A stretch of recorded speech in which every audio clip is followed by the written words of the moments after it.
എല്ലാ കൂട്ടുകാർക്കും നമസ്കാരം. പുതിയൊരു ക്ലാസ്സിലേക്ക് സ്വാഗതം. അപ്പോൾ നമ്മുടെ LDC 2027 ഡിഗ്രി ലെവൽ എക്സാമുകൾ അങ്ങനെയുള്ള എല്ലാ എക്സാമുകൾക്കും വേണ്ടി യൂസ്ഫുൾ ആയിട്ടുള്ള SCERT ക്ലാസ്സുകൾ നമ്മൾ ഇന്ന് ആരംഭിക്കുകയാണ് അല്ലേ. ആദ്യത്തെ ചാപ്റ്റർ നമ്മൾ എടുക്കുന്നത് ഇന്ത്യൻ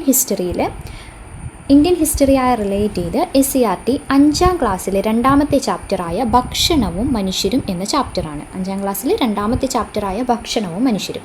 അപ്പോൾ നേരത്തെ പറഞ്ഞ പോലെ തന്നെ നമ്മൾ എന്ത് ചെയ്യുവാണ്, എല്ലാ ലെവൽ എക്സാമിനും വേണ്ടിയിട്ട് ഒരുമിച്ചാണ് പഠിക്കുന്നത്. അതായത് ഏറ്റവും ലളിതമായ ക്വസ്റ്റ്യൻസ് മുതൽ കഠിനമായ ക്വസ്റ്റ്യൻസ് വരെ ഈ ഒരു വീഡിയോയിൽ തന്നെ നമ്മൾ പറഞ്ഞു പോവുകയാണ് ചെയ്യുന്നത്. അപ്പോൾ ഓരോ SCERT പഠിക്കുമ്പോഴും LDC മുതൽ ഡിഗ്രി അല്ലെങ്കിൽ LGS മുതൽ ഡിഗ്രി ലെവൽ എക്സാമുകൾക്ക് വരെ നമ്മൾ പഠിക്കുന്നു. അതായത് ആ ഒരു ക്വസ്റ്റ്യൻ പാറ്റേൺ വരുന്നത് ഇപ്പം ഒരു വൺ ലൈനറായിട്ട് LGSന് വരുന്നത് സ്റ്റേറ്റ്മെൻറ്റ് രീതിയിലുള്ള ഡിഗ്രി ലെവൽ എക്സാമുകൾക്ക് വരുന്ന ക്വസ്റ്റ്യനും രണ്ടും നമുക്ക് ഒരുമിച്ച് ഒരേ രീതിയിൽ പഠിച്ചെടുക്കാൻ വേണ്ടി സാധിക്കും. ഓക്കെ, അപ്പോൾ എല്ലാവരും നമ്മുടെ ടെലഗ്രാം ചാനലിലും ജോയിൻ ചെയ്യുക കേട്ടോ. അതിലാണ് ഏതൊക്കെ ക്ലാസ്സുകളാണ് നിങ്ങൾ നോക്കേണ്ടത്.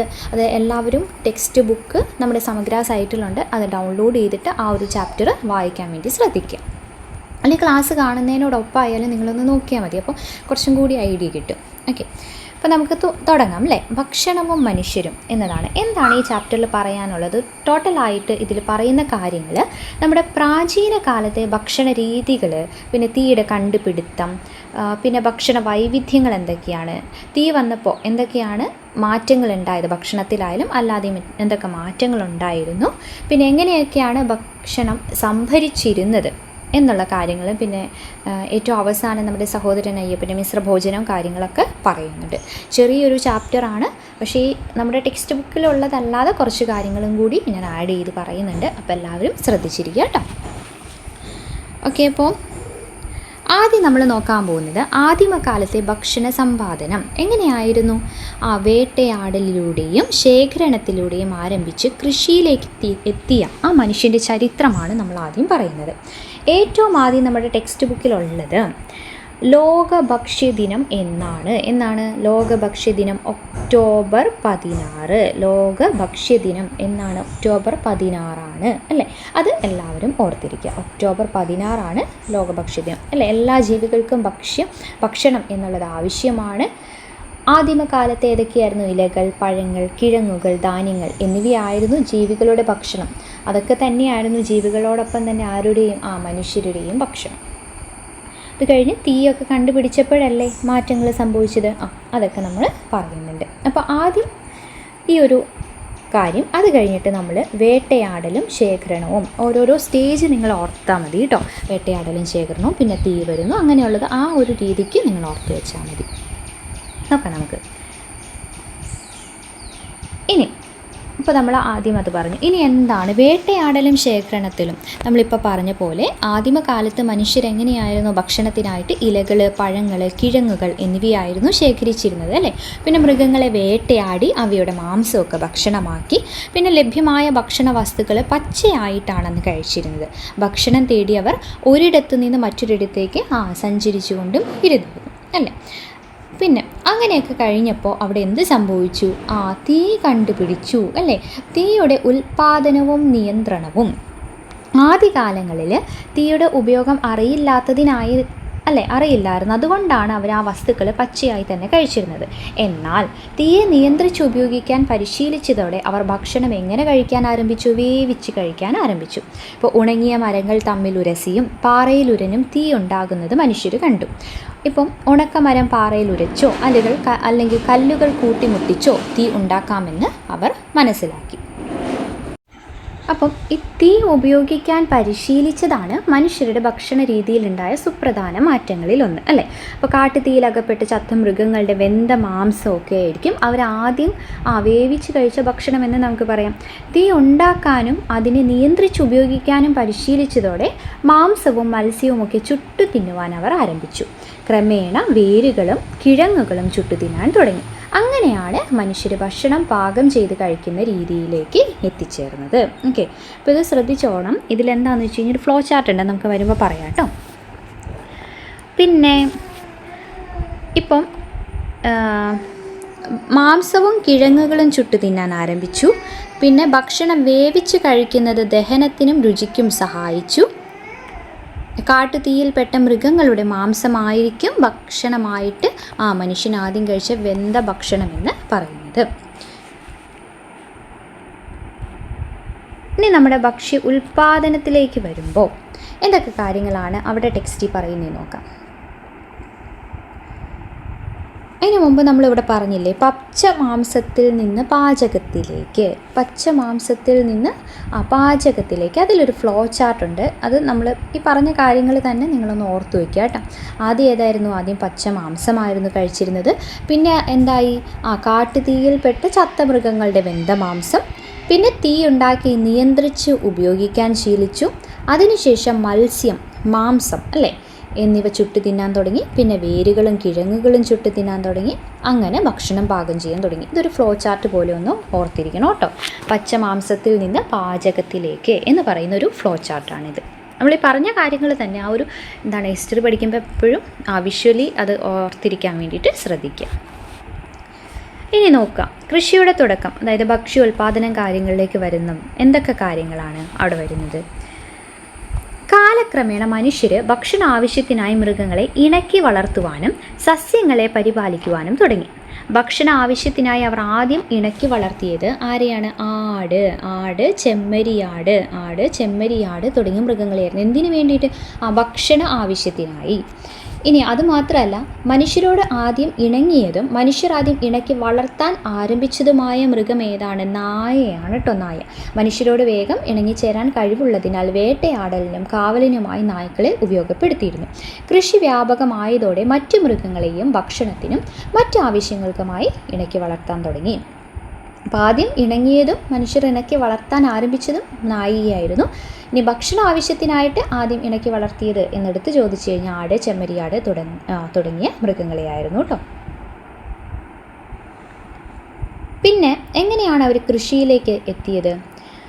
വലിച്ചെറിഞ്ഞ ഭക്ഷ്യവസ്തുക്കളിൽ നിന്ന് പുതിയ തൈകൾ മുളച്ചു വരുന്നത് ശ്രദ്ധയിൽപ്പെട്ടതോടെയാണ് ആദിമ മനുഷ്യർ കൃഷിയെക്കുറിച്ച് ചിന്തിച്ചു തുടങ്ങിയത്.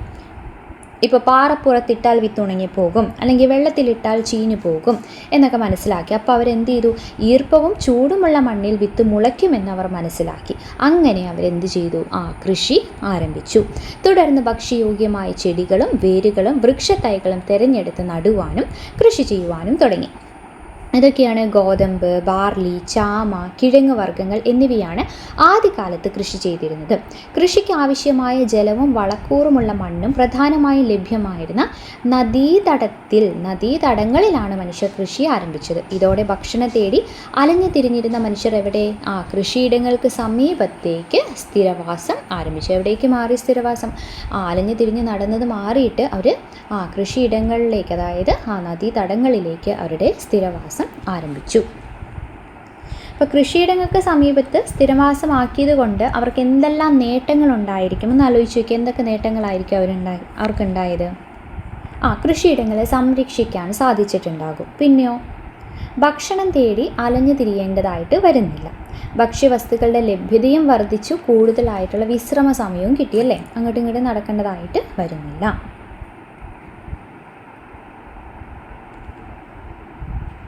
ഇനി നമ്മൾ നോക്കാൻ പോകുന്നത് സംഭരണം, ഭക്ഷ്യവസ്തുക്കളുടെ സംഭരണമാണ്. അപ്പോൾ കൃഷി വരെ നമ്മൾ ചെയ്തു. ഇനി കൃഷിയിൽ നിന്ന് നമുക്ക് ആദ്യമൊക്കെ എന്തായിരുന്നു? ആദിമ മനുഷ്യർ അന്നത്തേക്കുള്ള ആവശ്യത്തിനുള്ള ഭക്ഷണം മാത്രം ശേഖരിച്ചു വെച്ചിരുന്നത്. എന്നാൽ കൃഷി പുരോഗതി പ്രാപിച്ചതോടെ മനുഷ്യർ എന്ത് ചെയ്തു?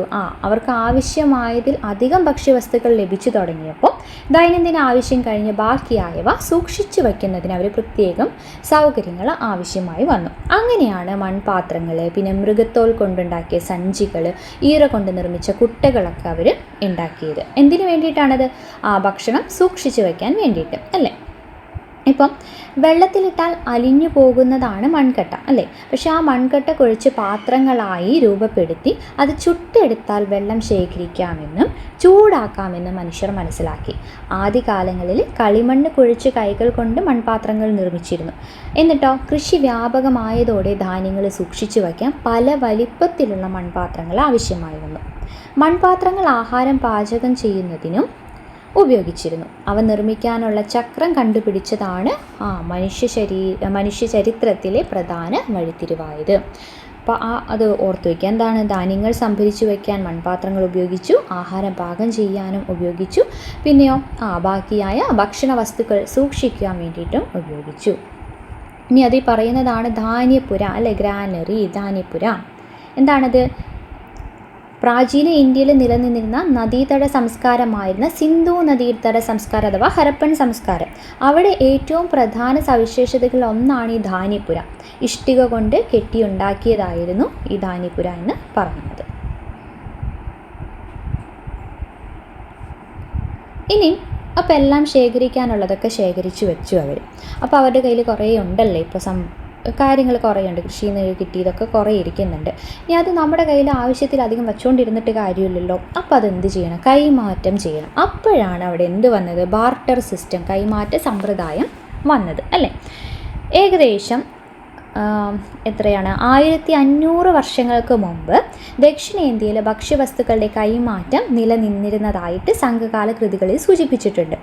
ഓരോ പ്രദേശത്തുള്ളവരും മറ്റു പ്രദേശങ്ങളിലുള്ളവർക്ക് അവർ സമാഹരിച്ച ഭക്ഷ്യവസ്തുക്കൾ കൈമാറുകയും അവരിൽ നിന്ന് തങ്ങൾക്കാവശ്യമായ സ്വീകരിക്കുകയും ചെയ്തു. അപ്പം കടൽ തീരത്ത് എങ്ങനെയാണ്? കടൽ തീരത്ത് താമസിച്ചിരുന്നവർ മറ്റ് പ്രദേശങ്ങളിലുള്ളവർക്ക് ഉണക്ക മത്സ്യവും ഉപ്പും കൈമാറി.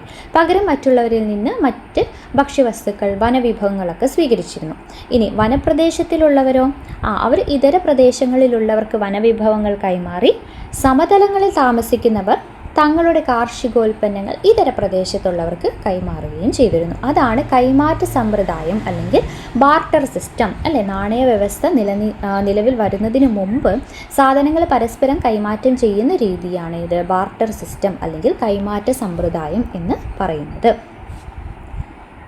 അപ്പോൾ ഇങ്ങനെ കൈമാറ്റം ചെയ്തപ്പോൾ അവിടെ എന്ത് സംഭവിച്ചു? സാധനങ്ങളുടെ കൈമാറ്റം വന്ന് അവിടെ ഒരു നഗരങ്ങളൊക്കെ ഉണ്ടായി, അല്ലേ? അതാണ് ഇനി നമ്മൾ പറയുന്നത്. ഇത് നമ്മുടെ ഒരു ടെക്സ്റ്റിലൊരു ഫ്ലോ ചാർട്ട് ഉണ്ട് കേട്ടോ, ശ്രദ്ധിക്കണേ. അതായത് സാധനങ്ങളുടെ കൈമാറ്റം കച്ചവടത്തിലേക്ക് നയിച്ചു.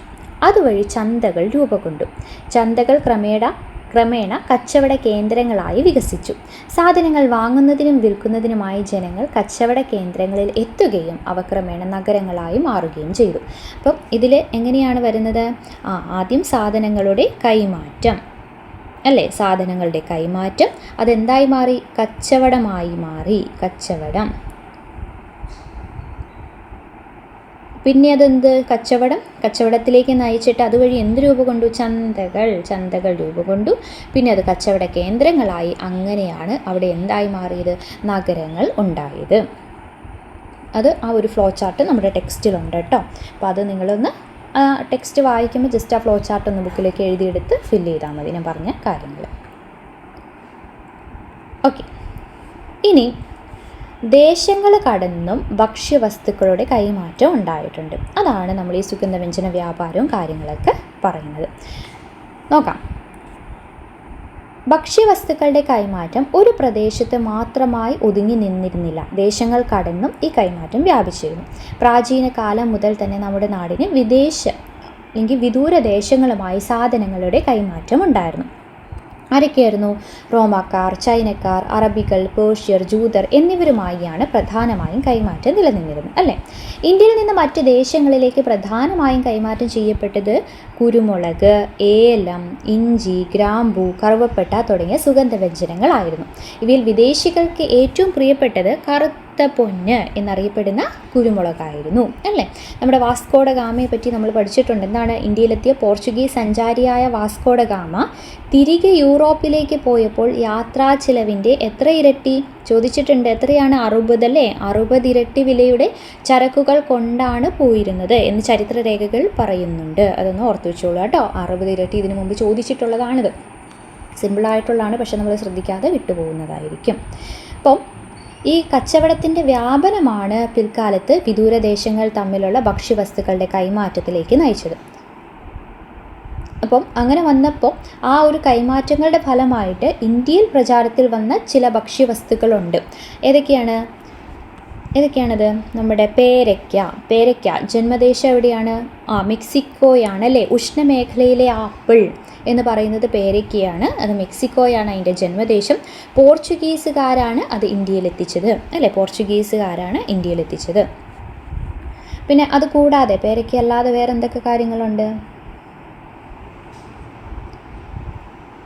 പപ്പായ അല്ലേ, പപ്പായ അമേരിക്കയാണ് പപ്പായയുടെ ജന്മദേശം. പിന്നെ മരച്ചീനി, തെക്കേ അമേരിക്ക, ആഫ്രിക്ക, ഇന്തോനേഷ്യ, ഇന്ത്യ തുടങ്ങിയ ലോകത്തിൻ്റെ മിക്ക രാജ്യങ്ങളിലും കൃഷി ചെയ്യപ്പെടുന്ന ഒരു ഹ്രസ്വകാല വിളയാണ് മരച്ചീനി അല്ലേ, മരച്ചീനി എന്ന് പറയുന്നത്. ഈ മരച്ചീനിയായിട്ട് റിലേറ്റ് ചെയ്ത് തിരുവിതാംകൂർ രാജാവ് ഏതാണ്? നമ്മുടെ വിശാഖം തിരുനാൾ ഒന്ന് ഓർത്തു വയ്ക്കണം കേട്ടോ. അതായത് വിശാഖം തിരുനാൾ മഹാരാജാവിൻ്റെ ഭരണകാലത്തായിരുന്നു ഒരു ക്ഷാമം വന്നത്, രണ്ടാം ലോക മഹായുദ്ധത്തിലുണ്ടായ ഭക്ഷ്യക്ഷാമത്തിൽ നിന്ന്.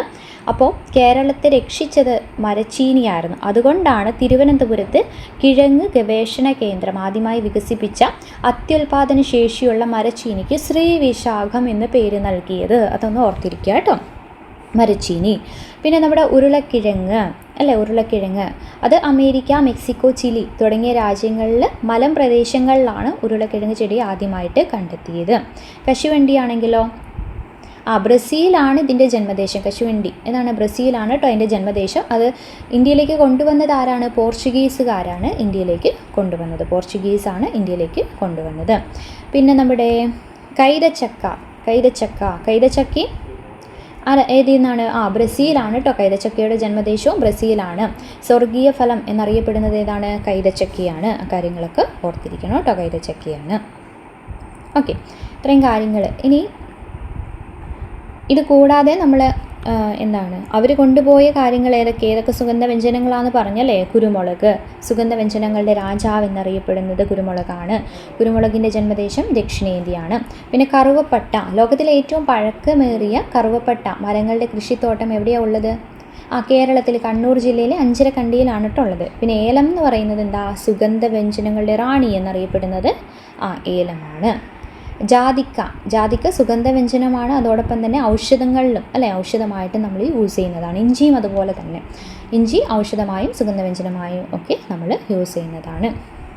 ഓക്കെ, ഇനി നമുക്ക് നോക്കാനുള്ളത് ഭക്ഷണവും അസമത്വവുമായിട്ട് റിലേറ്റ് ചെയ്തിട്ടുള്ള കാര്യമാണ്. ഭക്ഷണവും അസമത്വവും അതിൽ നമുക്ക് പഠിക്കാനുള്ളതാണ് മിശ്രഭോജനം. ആരുടേതാണ് മിശ്രഭോജനം? സഹോദരൻ അയ്യപ്പൻ. 1917 മെയ് 29 വിവിധ ജാതിക്കാരെ ഒന്നിച്ചിരുത്തി സഹോദരൻ അയ്യപ്പൻ്റെ നേതൃത്വത്തിൽ എവിടെ? എറണാകുളം ജില്ലയിലെ ചെറായിൽ. ചെറായിലാണ് എറണാകുളം ജില്ലയിലെ ചെറായിൽ മിശ്രഭോജനം സംഘടിപ്പിച്ചത്. എല്ലാ വിഭാഗം ജനങ്ങൾക്കും ഒന്നിച്ചിരുന്ന് ഭക്ഷണം കഴിക്കുന്നതിനുള്ള അവകാശം നിഷേധിക്കപ്പെട്ടതിനെതിരെയാണ് ഈ സമരം നടത്തിയത്. മിശ്രഭോജനത്തിന് നേതൃത്വം കൊടുത്തതിനാൽ ശക്തമായ എതിർപ്പ് സഹോദരൻ അയ്യപ്പന് നേരിടേണ്ടതായിട്ട് വരികയും ഉണ്ടായി. അപ്പോൾ അത് ഓർത്ത് വയ്ക്കുക. Date 1917 May 29. ഓക്കെ,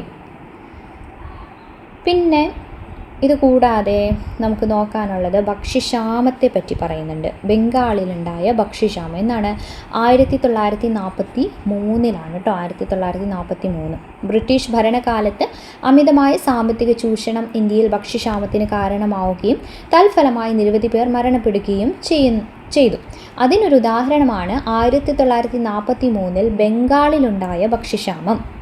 ബംഗാളിലെ ജനങ്ങളുടെ പ്രധാന ഉപജീവന മാർഗം കൃഷിയായിരുന്നു. ബംഗാൾ തീരത്തുണ്ടായ ശക്തമായ കൊടുങ്കാറ്റിൻ്റെ ഫലമായിട്ട് അവിടുത്തെ നെൽകൃഷി വ്യാപകമായി നശിച്ചു. അതിനെ തുടർന്ന് ബംഗാളിൽ ഭക്ഷ്യക്ഷാമം ഉണ്ടായി. ഏകദേശം 30 ലക്ഷം പേര് അന്ന് പട്ടിണി മൂലം മരിക്കുകയുണ്ടായി കേട്ടോ. 30 ലക്ഷം പേര് കേട്ടോ. എന്നാണ് വർഷം? 1943. ബംഗാളിലാണ് 1943. ഇത് കൂടാതെ നമ്മുടെ 1993 ടെക്സ്റ്റിൽ ഇല്ലാത്തത് ഇതല്ലാതെ പറയുന്നതാണ്. 1993 മാർച്ച് 26 ഒരു കെവിൻ കാർട്ടർ പ്രസിദ്ധീകരിച്ച നമ്മുടെ ന്യൂയോർക്ക് ടൈംസിൽ പ്രസിദ്ധീകരിച്ച പട്ടിണിയെ സൂചിപ്പിക്കുന്ന ഒരു ചിത്രമുണ്ട്. ഓർക്കുന്നുണ്ടാവും അല്ലേ? എന്താണ്?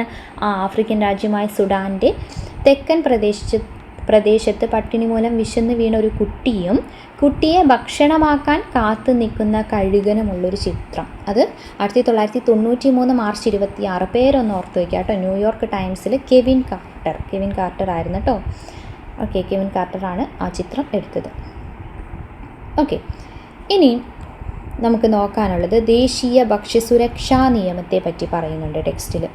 ദേശീയ ഭക്ഷ്യസുരക്ഷാ നിയമം നാഷണൽ ഫുഡ് സെക്യൂരിറ്റി ആക്ട് 2013 അല്ലേ. 2013 ഇന്ത്യൻ പാർലമെൻറ്റ് പാസ്സാക്കിയ നിയമപ്രകാരം ഭക്ഷ്യസുരക്ഷ സർക്കാരിൻ്റെ കടമയാണ്. പോഷകമൂല്യമുള്ളതും ഗുണമേന്മയുള്ളതുമായ ഭക്ഷ്യവസ്തുക്കൾ മിതമായ വിലയ്ക്ക് എല്ലാവർക്കും ലഭ്യമാക്കുക എന്നതാണ് ഇതിൻ്റെ പ്രധാന ലക്ഷ്യം. അപ്പോൾ ഭക്ഷ്യവസ്തുക്കളുടെ ലഭ്യത പൗരന്മാരുടെ നിയമപരമായ അവകാശമാണ് കേട്ടോ, നിയമപരമായ അവകാശമാണ്, അത് ഓർത്തിരിക്കുക. ഇനി ഇന്ത്യ ഗവൺമെൻറ്റിൻ്റെ ഭക്ഷ്യസുരക്ഷാ നിയമപ്രകാരമാണ് ഉച്ചഭക്ഷണ പദ്ധതി, പൊതുവിതരണ സംവിധാനം, പിന്നെ സംയോജിത ശിശു വികസന സേവന പരിപാടി ICDS എന്നിവ നടപ്പിലാക്കി വരുന്നത്. ഓക്കെ, അപ്പോൾ അതേതാണ് വർഷം? ആക്ട് 2013 കേട്ടോ, 2013. ഇനി ഈ ചാപ്റ്ററിൻ്റെ അവസാനമുള്ളതാണിത് 2023 അന്താരാഷ്ട്ര ചെറുധാന്യ വർഷം. ഇത് കഴിഞ്ഞ് നമ്മുടെ ടെക്സ്റ്റിൽ ഇല്ലാത്തത്, പക്ഷേ ഈ ഒരു ചാപ്റ്ററായി റിലേറ്റ് ചെയ്ത് ടീച്ചേഴ്സ് ഹാൻഡ് ബുക്കിൽ ഉള്ള ഒരു കാര്യം കൂടി നമുക്ക് പഠിച്ച് നിർത്താം. ഓക്കെ, അപ്പോൾ ഇതെന്താണ് 2023 അന്താരാഷ്ട്ര ചെറുധാന്യ വർഷം അല്ലേ? ഐക്യരാഷ്ട്ര സംഘടനയുടെ നിർദ്ദേശപ്രകാരമാണ് 2023 അന്താരാഷ്ട്ര ചെറുധാന്യ വർഷമായി തിരഞ്ഞെടുക്കപ്പെട്ടത്. ചെറുധാന്യങ്ങളുടെ ഉൽപ്പാദനവും ഉപയോഗവും പ്രോത്സാഹിപ്പിക്കുക എന്നതാണ് അന്താരാഷ്ട്ര ചെറുധാന്യ വർഷത്തിൻ്റെ പ്രധാന ലക്ഷ്യം, വർഷാചരണത്തിൻ്റെ പ്രധാന ലക്ഷ്യം. ഏതൊക്കെയാണ് അതിൽ വരുന്നത്? ചെറുധാന്യം എന്ന് പറയുമ്പോൾ ജോവർ, റാഗി, വരക്, തിന അല്ലേ, അതൊക്കെയാണ് അതിൽ വരുന്നത്. ഇപ്പോൾ ഹൃദയ സംബന്ധമായ രോഗങ്ങളെ, ജീവിതശൈലി രോഗങ്ങളെയൊക്കെ നിയന്ത്രിക്കാൻ എന്ത് ചെയ്യുന്നുണ്ട്? അത് സഹായിക്കുന്നുണ്ട്. അതുമാത്രമല്ല കുറഞ്ഞ വെള്ളത്തിൽ കൃഷി ചെയ്യാവുന്നതും കൂടുതൽ പോഷക ഗുണങ്ങളുള്ളതുമാണ് ഈ ചെറുധാന്യങ്ങൾ. ഓക്കെ, ഇത്രയുമാണ് നമ്മുടെ ടെക്സ്റ്റിലുള്ളൂ. ഇനി ഇത് കൂടാതെ ഇതായിട്ട് റിലേറ്റ് ചെയ്തിട്ടുള്ള ക്വസ്റ്റ്യൻസ് നമുക്ക് എന്ത് ചെയ്യാം? വേറൊരു വീഡിയോ ആയിട്ട് ഇത് പഠിച്ചു കഴിഞ്ഞിട്ട് നമുക്ക് ചെയ്യാം. ഇനി ഈ ചാപ്റ്ററായിട്ട് റിലേറ്റ് ചെയ്ത് ടീച്ചേഴ്സിൻ്റെ ഹാൻഡ് ബുക്കിലൊക്കെയുള്ള കാര്യങ്ങളാണ്, അതും കൂടി നമ്മൾ ഇത് പല രീതിയിൽ പഠിക്കാറുണ്ട്. ഈ ടെക്സ്റ്റിൽ ഈ ഒരു ചാപ്റ്ററായി റിലേറ്റ് ചെയ്തുകൊണ്ട് നമുക്കിതും കൂടി ഒന്ന് പഠിച്ചു പോകാം. അതാണ് നമ്മൾ ആദ്യമേ പറഞ്ഞു, കൈമാറ്റത്തെ പറ്റി അല്ലെ, ബാർട്ടർ സിസ്റ്റത്തെ പറ്റി പറഞ്ഞു. അപ്പോൾ ഈ ശേഖരിച്ച് വച്ചിരുന്ന ഭക്ഷണ സാധനങ്ങൾ പിന്നീട് മറ്റു പ്രദേശങ്ങളിലുള്ളവർക്ക് കൈമാറിയിരുന്നു അല്ലേ. അതിനെപ്പറ്റി പറയുമ്പോൾ നമ്മൾ പറയുന്നതാണ് തിണകളെ പറ്റിയിട്ട് അല്ലേ. 5 തിണകളുണ്ടല്ലോ. BC 3-ാം നൂറ്റാണ്ടിലും CE 3-ാം നൂറ്റാണ്ടിനും ഇടയിലാണ് ദക്ഷിണേന്ത്യയിൽ സംഘകാലം നിലനിന്നിരുന്നത്. പ്രാചീന തമിഴകത്തെ സാമൂഹിക ജീവിതം രൂപപ്പെടുത്തുന്നതിൽ തിണകൾക്ക് ഒരു പ്രധാന പങ്കുണ്ടായിരുന്നു. ഭൂപ്രകൃതിക്ക് അനുസരിച്ചാണ് തിണകൾ രൂപപ്പെട്ടത്. ആന്ധ്രാപ്രദേശിലെ വെങ്കട മലനിരകളിൽ നിന്ന് തുടങ്ങി തെക്ക് കന്യാകുമാരി വരെ കേരളവും കർണാടകയും ആന്ധ്രാപ്രദേശങ്ങളിലെ തെക്കൻ ഭാഗങ്ങളും ഉൾപ്പെട്ടിരുന്ന വിശാലമായ പ്രദേശത്തെയാണ് പ്രാചീന തമിഴകം എന്ന് വിശേഷിപ്പിച്ചത്. അതൊന്ന് നോട്ട് ചെയ്ത് വയ്ക്കുക കേട്ടോ, നമ്മുടെ ഡിഗ്രി ലെവലിനൊക്കെ വരാൻ സാധ്യതയുള്ളതാണ്. ഓക്കെ, അപ്പോൾ തിണകളെ പറ്റിയിട്ടും കൂടി നോക്കാം. എത്ര തിണകളുണ്ട്? 5 ആദ്യത്തെ ഏതാണ്? കുറിഞ്ചി. കുറിഞ്ചി എന്ന് പറയുന്നത് ഭൂപ്രദേശം, കാടും മലയും നിറഞ്ഞ ഭൂപ്രദേശമാണ് കുറിഞ്ചി അല്ലേ. അപ്പോൾ അവിടെ എന്തായിരിക്കും ഉപജീവനമാർഗം? വേട്ടയാടലും വനവിഭവങ്ങളുടെ ശേഖരണവും. ഇനി രണ്ടാമത്തത് ഏതാണ്? മുല്ലൈ എന്ന് പറയുന്ന തിണയിൽ എന്താണ്? ഭൂപ്രദേശം പുൽമേടാണ്, അവിടെ കന്നുകാലി വളർത്തലാണ്. പിന്നെ പാലൈ എന്ന് പറയുമ്പോൾ അവിടെ വരണ്ട പ്രദേശമാണ്, അവിടെ കന്നുകാലിയാണ്. പിന്നെയുള്ള തിണയാണ് മരുതം എന്ന് പറയുന്നത് ചതുപ്പ് പ്രദേശം അല്ലെങ്കിൽ വയൽ പ്രദേശത്തെയാണ് മരുതം എന്ന് പറയുന്നത്. അവിടെ എന്തുണ്ട്? അവിടെ കൃഷിയാണ് ഉപജീവന മാർഗമായിട്ടുള്ളത്. പിന്നെ നെയ്തൽ എന്ന് പറയുന്ന തിണ തീരപ്രദേശത്തെയാണ് സൂചിപ്പിക്കുന്നത്. അവിടെ ഉപജീവന മാർഗമായിട്ടുള്ളത് എന്താണ്? മീൻ പിടിക്കൽ, പിന്നെ ഉപ്പുണ്ടാക്കൽ എന്നിവയൊക്കെയാണ്. അപ്പോൾ ഇത്രയുമാണ് നമുക്ക് ഈ ഒരു ചാപ്റ്ററിൽ പഠിക്കാനുള്ളത്. നിങ്ങൾ ക്ലാസ് കണ്ട് പഠിക്കുക. അതിനുശേഷം നമുക്ക് ഇതായി റിലേറ്റ് ചെയ്തിട്ടുള്ള ക്വസ്റ്റ്യൻസ് ആൻസർ ചെയ്യാനുണ്ട്. അപ്പം എന്തൊക്കെയുണ്ട് ക്ലാസ് കണ്ടിട്ട് പഠിക്കാൻ സാധിക്കുന്നുണ്ടോ? എന്തെങ്കിലും സജഷൻ ഉണ്ടെങ്കിൽ അതൊക്കെ കമൻറ്റ് ബോക്സിൽ രേഖപ്പെടുത്തുക. അതോടൊപ്പം തന്നെ നമ്മുടെ ചാനൽ സബ്സ്ക്രൈബ് ചെയ്യാത്തവരുണ്ടെങ്കിൽ സബ്സ്ക്രൈബ് ചെയ്യുക. നിങ്ങളുടെ കൂട്ടുകാർക്കും ഈ ചാനലിൽ നിന്ന് ഷെയർ ചെയ്ത് കൊടുക്കുക. Thank you.